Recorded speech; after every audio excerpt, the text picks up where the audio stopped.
শিলিগুড়ি নিবাসী শ্রী মাখনলাল সরকার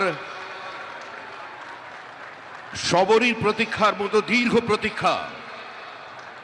ভারত কেশরী ডক্টর শ্যামাপ্রসাদ মুখার্জি, যিনি ভারতের সংবিধান এবং ভারতবর্ষের অখণ্ডতার জন্য এই বাংলায় জন্মগ্রহণ করে নিজের প্রাণ দিয়েছিলেন, যাকে কাশ্মীরের জেলে রহস্যজনকভাবে কার্যত খুন করা হয়েছিল, এবং তার সেই যাত্রার যিনি সহযোগী ছিলেন, সেই মাখনলাল সরকার ৯৭ বছর বয়স হয়েছে তার, তিনিও আজকের দিনে আমাদের এখানে এসে উপস্থিত হয়েছেন।